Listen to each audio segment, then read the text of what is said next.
Okay, our next case is Craven versus State of Florida, and the number 2024-0251, and Craven versus Secretary, Department of Corrections, 2024-1181. Whenever you're ready. Good morning. May it please the court. Elizabeth Biaggi on behalf of petitioner and appellant Mr. Craven. This morning, I'd like to focus on three claims from the brief. That's claims 3, 5, and 6, which are all claims of ineffective assistance of counsel. Ineffective assistance of counsel for not investigating, for not getting Mr. Craven's dependency case file, and for misinforming the jury of Mr. Craven's age at the time of removal from his biological family. First, I'll go over some of the standards for investigation, and then I'll cover some of counsel's statements on the record that undermine the circuit court's finding of strategic decision-making, and then I'll get into the prejudice and what is actually contained in these records that makes it so prejudicial that they were not obtained. Firstly, had counsel gotten these records, they would have shown an extreme amount of trauma and abuse going into Mr. Craven's adolescence, and even the complications of this trauma still endure to this day, leading to the crime that we're here on. Without having fully investigated, trial counsel chose instead to focus on Mr. Craven's moral code, which cannot be deemed a reasonable decision when she hadn't looked into what other mitigation was out there. Well, counsel, but I mean, Mr. Craven, of course, is allowed to direct his defense and his presentation of mitigation. And it seems from the record that he very clearly indicated to counsel that he would, in fact, testify and ask for death if he thought too much mitigation was presented. Is he not allowed to direct his defense in that way? He is. He has control over the presentation, but I don't think we can conflate her decisions about what she's investigating with the decisions she makes as to what she ultimately presents. The standards for investigation, counsel has a duty to investigate mitigation, and that's from Sears v. Upton and Porter v. McCollum. And Porter v. McCollum even speaks to when you have a fatalistic or uncooperative client, that does not obviate the need to conduct a mitigation investigation. The other thing is that trial counsel in September of 2017, she represented to the court, he wants a full mitigation investigation. I need to get releases and records. He has foster care records that I need to obtain and give to an expert. At that time, they also withdrew Mr. Craven's guilty plea because he had not been complying with his medication at the time that he pled guilty. So it seems as if initially he and counsel were having some difficulties, but I think that's largely attributed to the issues with medication. So counsel if you're going to make that argument, I feel like we should be precise. Because it would go to his competency. Which condition, which medication are we talking about? I don't know that they put that on the record, but the circuit court did allow him to withdraw his guilty plea based on just those representations.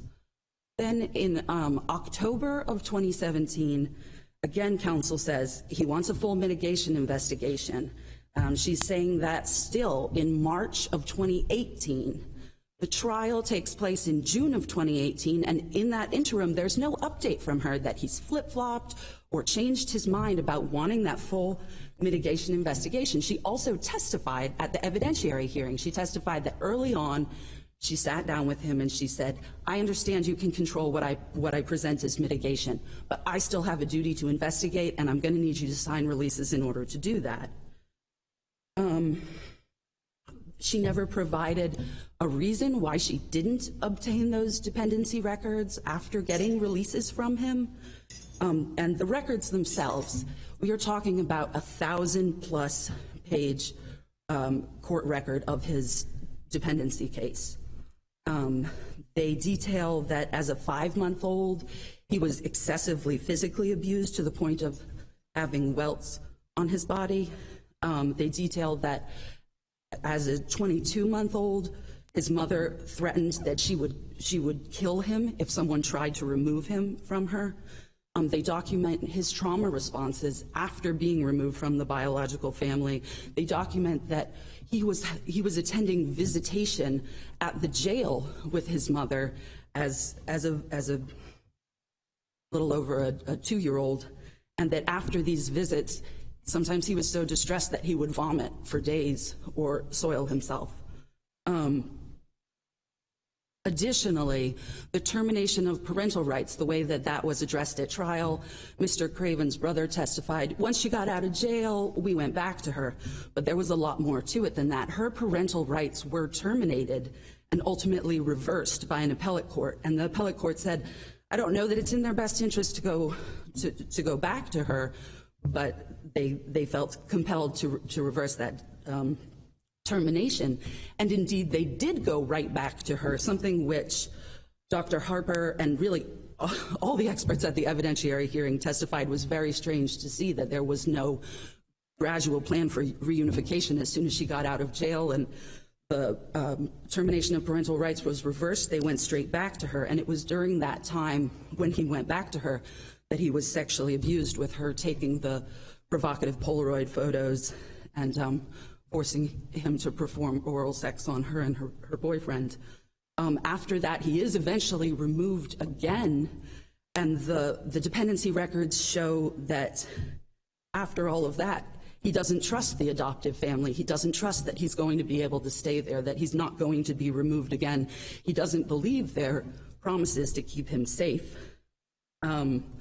Without these records at the trial level, Dr. Harper was confined to sort of testifying in generalities.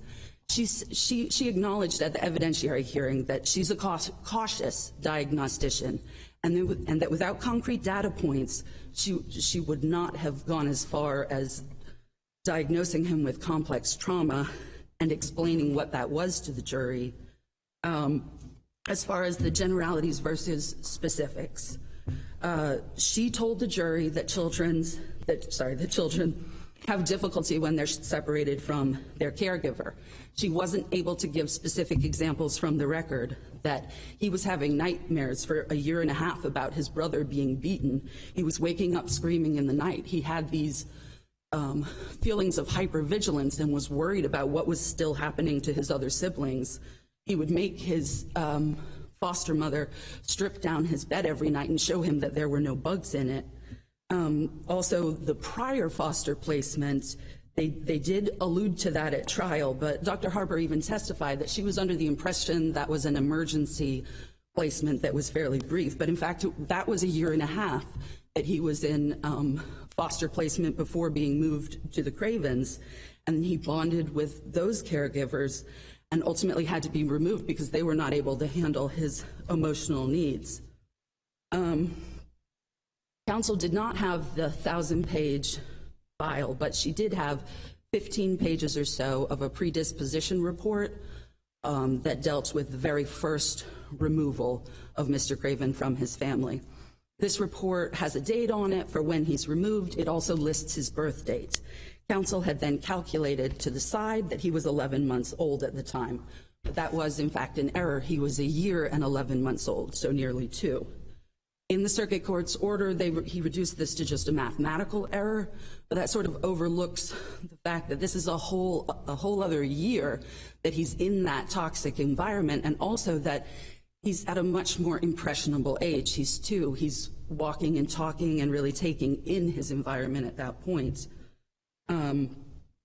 All of the experts, the state expert included, acknowledged that, yes, the longer period of time in that toxic environment would have made a difference, and especially for diagnosing complex trauma, which deals with repeated traumatic events. And complex trauma differs from PTSD in that it actually affects brain structure. It affects the 7 domains of attachment, biology, behavioral regulation, emotional regulation, cognition, self-concept, and defensive functions.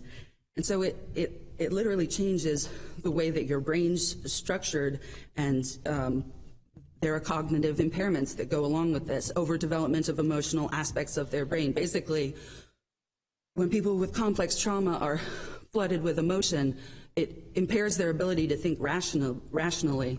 Dr. Becker-Weidman testified at the evidentiary hearing to this, and he also pointed in the records to evidence that Mr. Craven had a speech impediment early on, and that he has this ongoing seizure disorder, which are likely signs of the complex trauma and the brain issues. He never received treatment for complex trauma. He was Baker Acted, he was medicated for ADHD, but I think one of the doctors put it well in saying that, you know, if you have lung cancer, all the treatments in the world for COVID are not going to help you. Right, and Dr. Pritchard acknowledged that too, that like medication for an ailment he doesn't have is not going to ameliorate things. Ultimately, the jury was deprived of hearing all of this, and regardless of whether they found the mitigation outweighs the aggravation, they can still vote for life, and they can still have mercy for Mr. Craven. And given his childhood and the extreme trauma that he went through, I think the jury would have found that's exactly what he deserves. I'll save my remaining time for rebuttal.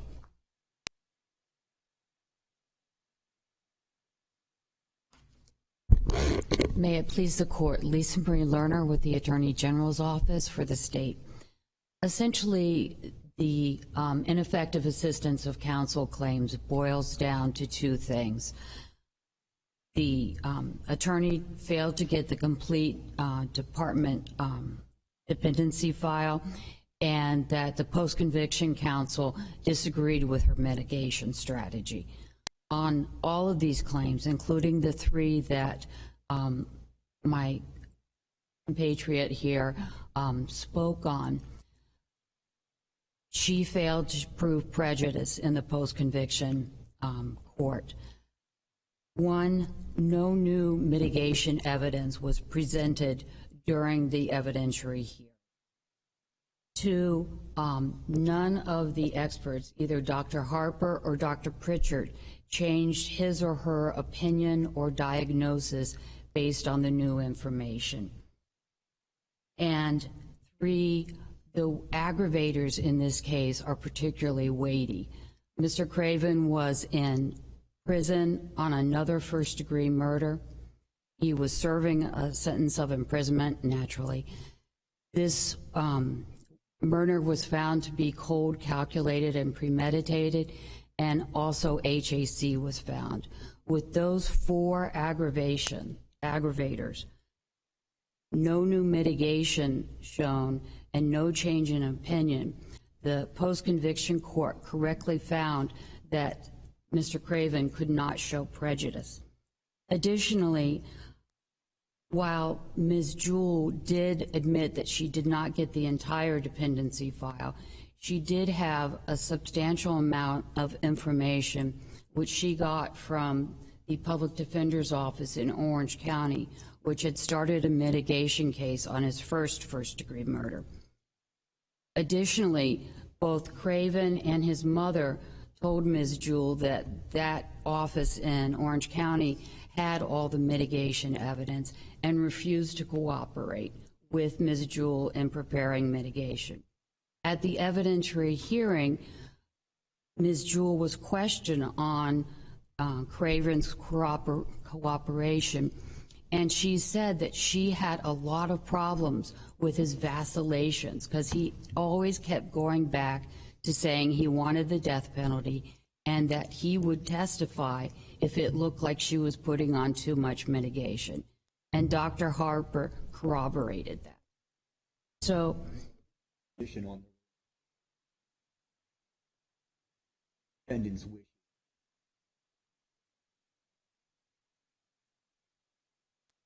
Some sense that change was what a reasonable would do in terms of the investigation. Because I guess the theory is they can't really make an informed decision as to what they want the defense to be until they know sort of the full range of information that could potentially be presented. Well, Ms. Jewell did have the full range of information. She did not necessarily have individual details all the time. And my opposing counsel mentions thousands of pages of dependency files. However, most of that was just subpoenas and paperwork. In fact, the defense in post-conviction reduced all those thousands of pages to 200 pages. And it was those 200 pages that they gave Dr. Harper and Dr. Pritchard and the other experts to review.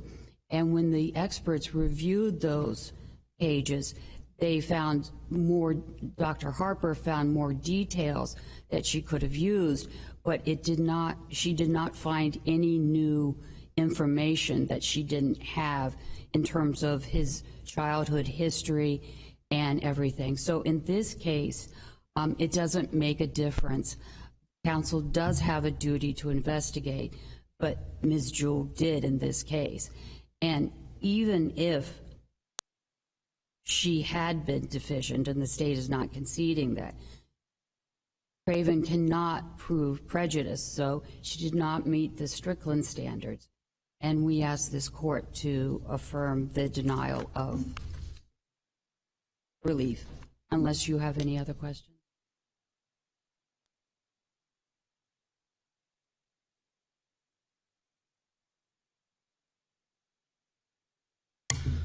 Just a couple points. Ms. Jewell did testify that had she had the dependency records, she would have used them. And I think that while the state expert's overall opinion did not change, there were many things that he acknowledged from the dependency. How do I reconcile with what you just said with the multiple references that she made to walking a tightrope? She was never that categorical in saying, I would use them. She instead said that she was trying to strike a balance between putting on the mitigation evidence that she felt she would put on, you know, in her judgment, but also attempting to abide by her client's directive that he would affirmatively take the stand and seek the death penalty if she went too far. So I'm not sure I see in the record what you just said about a clear decision that if she had the file, she would use it till its full extent.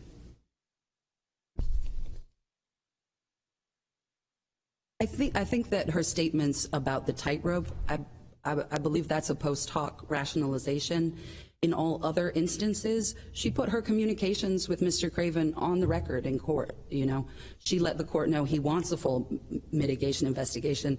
I have a hard time squaring her candor with the court on those issues. With if he was really trying to limit the presentation, I believe she would have put that on the record as well. Additionally, sorry, I do want to get the site for you where she acknowledged that she would use the. I believe you that, okay. I believe you. I'm sure that she wanted to, but that's not really the issue in the case. The issue in the case is that he didn't, or at least he went back and forth between wanting to and not, all of which makes this sound like a tactical decision being made in light of a lot of different considerations, which would not be ineffective assistance. That's really what I'm getting at. I think I would rely on the trial transcript and the record there to show that she's representing to the court that he wants it fully investigated and that he signed the releases to do so. The other thing about bringing, his mother, who was also uncooperative into it, counsel knew that she could get those records from the Department of Children and Families. That's what she had stated to the court. So I don't think counsel was relying on his mother in any way. I think that she is experienced. She knows how to work with an uncooperative client, and she knows how to get records without their help. So I don't think that that's enough to excuse her not having gotten them.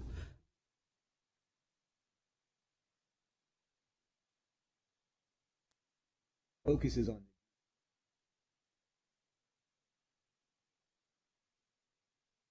Assuming you would have found more things, if the only way that it could affect the jury is if the defendant had allowed it to be put on, but we have all these indications that he didn't. And so, I mean, isn't the prejudice thing completely speculative. It'd be different if you had a defendant that was saying, yeah, I want everything, and then the person doesn't do an adequate investigation. But, I mean, what are we supposed to do? All we really have is her testimony that he didn't want it put on. What's on the record is that he wanted a full mitigation investigation and that he was cooperating and signed the releases for her to do that. Was that testimony by defense counsel credited or discredited by the post-conviction court? So that was the testimony that she had represented, that he wanted a full mitigation investigation, or the thing about the tightrope. Yes. The circuit court did rely on that heavily. Okay, well, so I understand you think it's post hoc, you don't like it, you think you don't really believe it, but you're not the fact finder, and the fact finder credited it. So that's a problem, isn't it? I think it's a bigger problem that it's undermined by the actual record, right? That she's said contrary things multiple times in court, saying he does want a full mitigation. So I think it sort of undermines the competent, substantial evidence finding that would support the circuit court's outcome. I feel like that is undermined by the record itself because of her prior statements. And certainly when clients waive mitigation, usually there is a colloquy about that, right? And I would also point out that the predisposition report that she had was not given to the jury. It was introduced at the Spencer hearing, which similarly she could have done with the whole dependency file if there was this, tightrope that she was walking between what the client wanted and what was the right thing to do. I would ask, if there are no other questions, I would ask this court to reverse the circuit court's order and order a new penalty phase. Thank you. We're adjourned. All rise.